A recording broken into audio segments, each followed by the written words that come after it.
Hello YouTube. I think there's been an error in communication between myself and WolfSyndrome, because in his last video he said some things that I don't quite get, so I'm going to go through and try to figure out where this miscommunication happened and then address his points. Anytime you argue that X causes Y and it doesn't, that's a non sequitur. Didn't happen there because I know what a non sequitur is. You restructure your argument so that it is no longer a matter of correlation, it's now a matter of probability. Okay, this is the source of the miscommunication. WolfSyndrome was responding to a comment that I left to JC Rebel 18, where I said that when you ban abortions, you force women to do drastic and stupid things. I did not restructure my argument. What I did was admit that forced was a bit of a strong word and concede that I had made a generalization. While I may have made a generalization and used a strong word, the belief that banning abortion will cause some women to do drastic and stupid things is not a non sequitur. These methods of abortion have been around for ages, and they were used in times when abortion was banned and when there were other options available. Now, at the beginning of the video, you seem to be proving my point by listing other options, and I'll give you one more option: mental health counseling, so that people don't feel the urge or the need to kill, or if you don't like that word, exterminate the massive cells or the potential human being. Yes, and I discussed that option in the video. I would suggest that you not watch a little bit, pause, record, and then hit play again.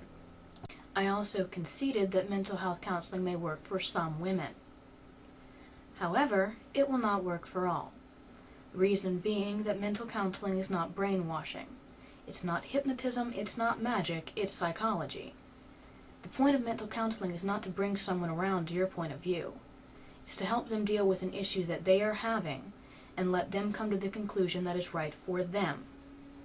You ask me what I think about special circumstances such as rape, incest, and underage girls. You ask me if I think it would be a good idea for those people to still go through with the pregnancy with counseling, of course. Okay, so you would counsel a rape victim to go through with the pregnancy and deliver, with the aid of mental counseling. A rape victim who had no say in getting pregnant in the first place. You do realize that's like saying, okay, I know you were violated during your rape, but could you do me a favor and continue to be violated for the next 9 months or so?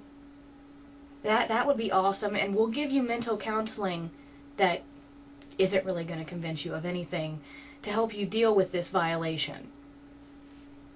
Do you not see how twisted that is? What your arguments are telling me about our society is that we aren't capable of coping with these situations without abortion being an option. Consider a more ancient society, for instance, where abortion doesn't even exist. Maybe they would see life differently than we see life in our culture today. Maybe they would feel the need to preserve it over their emotions of rage and fear. I would try to envision an ancient society where abortion did not exist. My issue with that is, as far as recorded history goes, there's never been one. The first recorded abortion was in 1550 BC. As for viewing things differently, they most definitely did. Whereas you and I are discussing abortions on emotional or moral terms. Back then, that wasn't always the case. Alongside with the emotional reasons for having an abortion, back then, abortions were also given to concubines and prostitutes, because if you were pregnant, you were out of work. They were also done as a form of population control. and they were given to women who could not afford the cost of raising a child. It wasn't so much about preserving life as it was doing what was best for society. And I'm not saying that abortions are what's best for society. I'm just trying to show you how this is not a valid argument. My point is not to say that we as a culture cannot deal with things like rape and incest and underage pregnancy without abortion. What I'm trying to illustrate to you is that abortion has and always will be around. Until we can eliminate the cause of all these unwanted pregnancies, abortion will be around, whether it be done safely or dangerously. Why can't we work up to having a society that is capable of solving these problems without extermination being an option? Without having to redefine a stage of development of a human being as just a mass of cells. Maybe having some banning would help a society work up to becoming one that can learn to solve its problems in a different way. So my question to you would be, what is the problem with that? There's no problem with wanting to work towards a society where abortions are no longer necessary. However, you're not going to achieve it by banning abortion. You're going to achieve it by banning things like abstinence-only education and working to stop sexual misinformation. You'll also achieve a society where abortion is no longer necessary when you find a way to stop rape and incest from happening. You'll achieve it by figuring out a way to help the women whose life could be endangered by a pregnancy. Until those things can happen, there will not be a society where abortion is not around.